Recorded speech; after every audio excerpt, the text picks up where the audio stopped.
অংশগ্রহণ করেছিল এই ডিআরইউ মিলনায়তনে, এবং সেখান থেকে আমরা একটা সিদ্ধান্ত নিয়েছি, সেটি হচ্ছে যে আমরা গণমাধ্যম সংস্কারের উদ্যোগ নামে একটি প্ল্যাটফর্ম তৈরি করব, এবং প্ল্যাটফর্মের মাধ্যমে আমাদের যে দাবি দেওয়াগুলো রয়েছে সেগুলো আমরা বিভিন্ন যে স্টেক হোল্ডার রয়েছে তাদের কাছে তুলে ধরবো, এবং সামনের দিনে এই দাবি বাস্তবায়নের যা যা করা দরকার সেগুলো আমরা করব।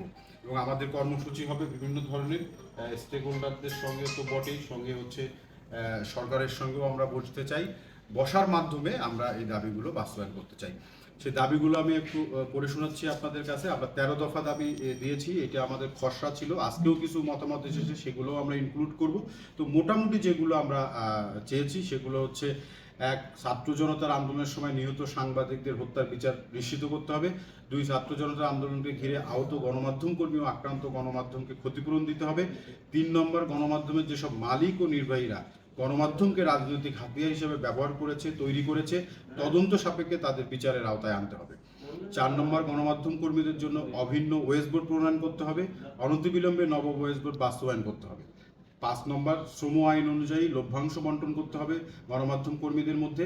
6 নম্বর, অগণতান্ত্রিক উপায়ে গণমাধ্যম প্রতিষ্ঠানের দখলদারিত্বের যে প্রবণতা আমরা লক্ষ্য করছি সেটি অনতিবিলম্বে বন্ধ করতে হবে।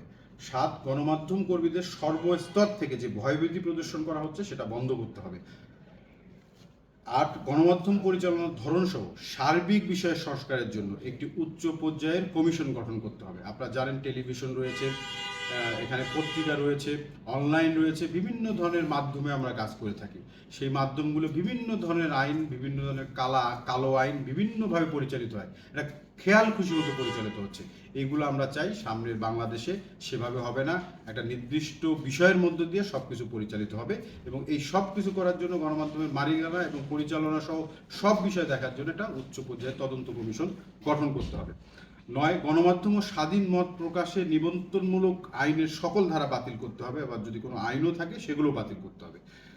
10, আইসিটি, ডিজিটাল নিরাপত্তা আইন, সাইবার সিকিউরিটি আইনের অধীনে গণমাধ্যম কর্মীদের বিরুদ্ধে দায়েরকৃত সব মামলা প্রত্যাহার করতে হবে। আপনারা জানেন যে ডিজিটাল সিকিউরিটি আইন বাতিল করে আইসিটি আইন করা হয়েছে, কিন্তু ডিজিটাল সিকিউরিটি আইনে আগে যে মামলাগুলো করা হয়েছিল সেই মামলাগুলো কিন্তু এখনো চলছে। আমরা চাই এই ধরনের কোনো মামলা চলবে না, এগুলো বাতিল করতে হবে।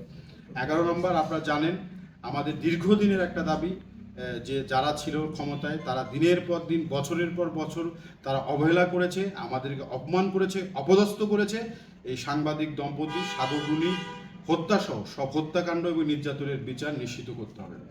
12, বিভিন্ন সময় সাংবাদিকদের গুম, নির্যাতন ও হয়রানির সঙ্গে যারা জড়িত ছিল তাদের বিচার করতে হবে।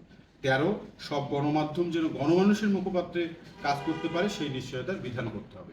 এই দাবির আলোকে আজকে আমাদের এই বৈঠক ছিল। বৈঠকে সর্বসম্মতিভাবে আমরা একমত হয়েছি যে দলীয় লেজির ভিত্তিক এবং হচ্ছে কোনো বাধাহীন, ভয়ডরহীনের বাইরে এসে আমরা একটি নতুন উদ্যোগ নিয়েছি এবং নতুন প্ল্যাটফর্ম তৈরি করেছি। সবাই একমত হয়েছে এই প্ল্যাটফর্মের মাধ্যমে এই দাবি সহ এবং গণমাধ্যমের জন্য যা যা করা দরকার সেটি নিয়ে আমরা কাজ করব, এবং আমাদের এই প্ল্যাটফর্ম আপাতত গণমাধ্যম সংস্কারের উদ্যোগ নামেই পরিচালিত হবে।